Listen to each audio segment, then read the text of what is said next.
नमस्कार, मेरा नाम है ओम प्रकाश यादव और आप देख रहे हैं वॉइस ऑफ रिपब्लिक।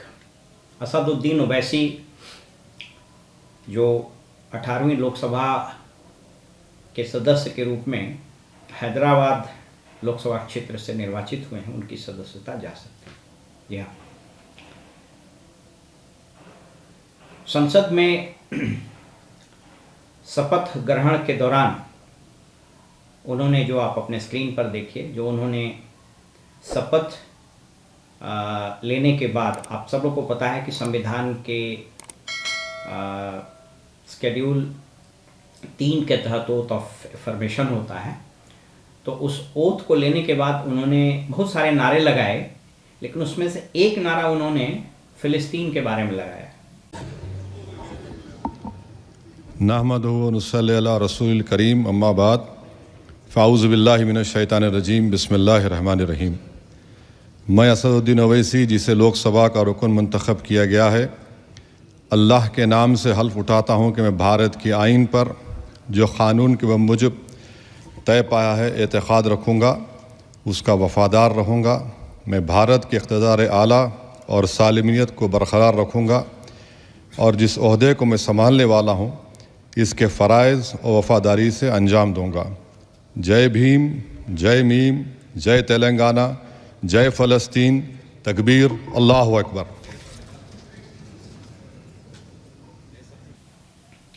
अब विषय ये नहीं कि फ़िलिस्तीन से हमारी दोस्ती है या नहीं है। फ़िलिस्तीन से हमारे अच्छे संबंध रहे हैं और हमारी फॉरेन पॉलिसी का एक अभिन्न अंग रहा है, लेकिन इस संबंध में संविधान के अनुच्छेद 102D के प्रावधान को आप देखिए। इसमें स्पष्ट रूप से लिखता है कि if he is not citizen of India or has voluntarily acquired the citizenship of a foreign state or is under any acknowledgement of allegiance or adherence to the foreign state। इसका मतलब स्पष्ट है कि ये प्रावधान ओवैसी साहब पर लागू हो सकते हैं। इसके आर्टिकल 103 में अगर आप देखेंगे तो पाएंगे कि ये इस आशय का निर्णय राष्ट्रपति को लेना होता है और उस संबंध में चुनाव आयोग से वो परामर्श भी करते हैं। जो प्रावधान है उसको आप देख लीजिए स्क्रीन पर। अब ओथ होने के बाद बीजेपी के मीडिया सेल प्रभारी ने इस पर हंगामा मचाना शुरू कर दिया। और वैसे भी आप जानते हैं कि बीजेपी के लिए कुछ सांसद जो सदन में सबसे ज़्यादा सिरदर्द पैदा करते हैं, उसमें असदुद्दीन ओवैसी भी हैं। इसलिए ऐसा राजनीतिक प्रेक्षकों का और कई एक मीडिया हाउसेस का मानना है कि अब तो असदुद्दीन ओवैसी की सदस्यता निश्चित रूप से चली जाएगी। आप सब लोग यह जान लीजिए कि संविधान के अनुच्छेद 102D ये एमपीज़ के बारे में है और संविधान का अनुच्छेद आर्टिकल 191D यह स्टेट असेंबलीज और काउंसिल्स के बारे में है, मतलब विधायकों के बारे में है। मैंने सुप्रीम कोर्ट और हाई कोर्ट के कई एक रूलिंग्स को भी खंगालने का प्रयास किया, अभी तक वैसा कोई रूलिंग नहीं मिला। इससे यह प्रतीत होता है कि कदाचित इस तरह का मामला, इस तरह का वाकया ये भारतीय लोकतांत्रिक इतिहास में पहली बार होगा, अगर हुआ तो।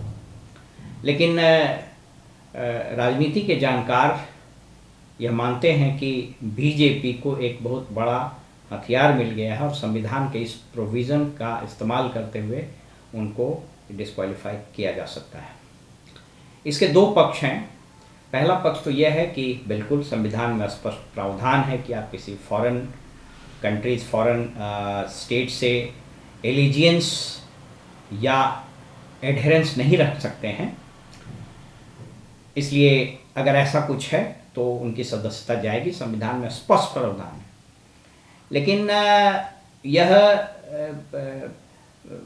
आप इसको यूँ समझे, इसमें दो चीज़ समझना। पहला तो ये समझिए कि क्या ये सदस्यता जाने के बाद फिर से ओवैसी साहब चुनाव लड़ सकते हैं या नहीं। संविधान में यह स्पष्ट नहीं लिखा हुआ है। मैंने बहुत प्रयास किया ढूंढने का मेरी जो जानकारी है तो ऐसा कोई प्रावधान नहीं है। अब ये प्रश्न यह उठेगा और कदाचित यह मामला सुप्रीम कोर्ट तक जाएगा ही, तो ये इसके बाद संविधान में यह स्पष्टता लाई जाएगी कि ऐसे आरोप में, ऐसे चार्ज में अगर सदस्यता जाती है तो क्या वह पुनः निर्वाचित होने के लिए एलिजिबल रहेंगे या नहीं। दूसरी चीज़, इसका एक और राजनीतिक खतरा ये है कि ये एक ऐसा विषय है कि फिर संसद में बहस के दरमियान भी अगर कोई सांसद किसी दूसरे स्टेट मतलब नेशन, कंट्री, किसी दूसरे कंट्री के बारे में, एक चीज़ याद रखिएगा, यहाँ स्टेट का मतलब कंट्री होता है, इसलिए उस वर्ड से कंफ्यूज नहीं करना है। तो दूसरा खतरा ये हो सकता है कि तब तो जो पावर में रहेगी पार्टी और जिनके स्पीकर रहेंगे, और जो राष्ट्रपति रहेंगे, हालांकि राष्ट्रपति किसी दल के नहीं होते हैं, लेकिन जो दल उनको चुनता है, जिनके समर्थन से वो बनती है, वो एलिमेंट ऑफ प्रेजुडिस या बायस हो सकता है।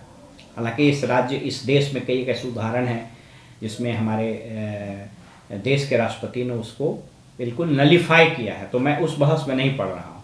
पेंडोरास बॉक्स ये खुलेगा कि तब तो बहस के दरमियान अगर किसी एमपी ने किसी फॉरेन स्टेट के बारे में कोई सॉफ्ट बातें कही तो उस पर एलिजियंस का या एडहेरेंस का आरोप लगा के उसकी सदस्यता को ख़त्म करने का प्रयास किया जा सकता है। तो ये खतरनाक स्थिति है।